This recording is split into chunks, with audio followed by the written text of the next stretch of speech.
Hi and welcome to Go. I'm your host Blair Malstravich, and today we're coming at you from the Dalnavert Museum talking about Dalnavert After Dark, the Obsessed Tour. It's supposed to be creepy. I've heard good things. Let's go find out more.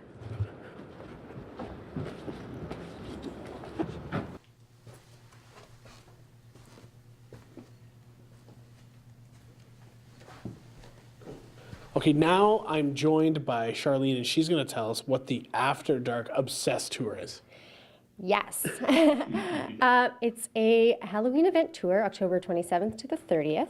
And what it is we're going to walk through the house. It's going to be completely dark. You'll have a candle. And we're going to experience the Victorian house in the deep darkness. We're going to tell a few things about why Victorians were so obsessed with the macabre and the paranormal. And then we'll let you go into the house and experience some of the audio installations and the other art installations that we have, ending in a ghost story at the end in the attic. Awesome. So you took us on a little bit of a tour so far, and we're shooting this during the day, so it's a lot lighter than it's going to be on the night. But I was creeped out already. Yeah, it's completely dark. It's going to be almost too dark. We'll have a few lights so you won't trip on the stairs. You'll each have a candle so that you can light your way. And what we really want to do is create the atmosphere of being in the house in a different time. So usually the museum is open 12 to 4 during the day, and it's light and bright. And now we just want to create a different way to look at the museum.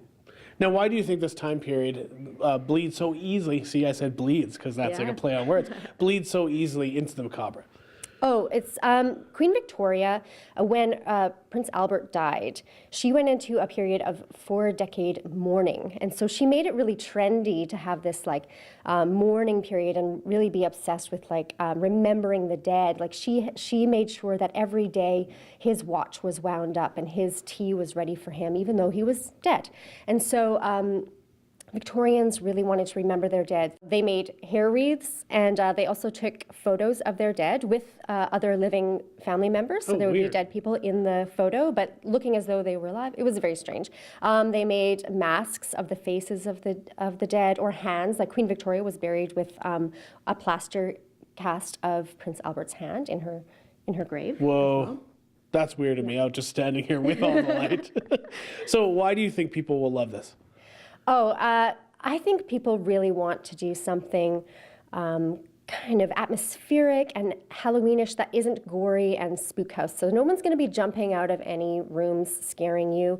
It is going to be just full of atmosphere and Victorian literature and ghost stories, and so you'll just really get a really great kind of spooked out feeling. And for that, at the end of the tour, if you make it to the end, after the ghost story, everyone gets a free donut. Oh. See, I didn't know that, so now I'm just going to be excited for my free donut. Yeah. Now I'm going to ask you, what is the scariest room in the house for you? Oh my gosh, the scariest room in the house. Well, I've had some fun, scary things happen to me in the attic, but you know, being in the basement at night in the dark is frightening. Yeah, that's also frightening at my house, being in the basement in the dark, but this would be absolutely terrifying. Yeah. We still have lots more to come, so stay with us on Go.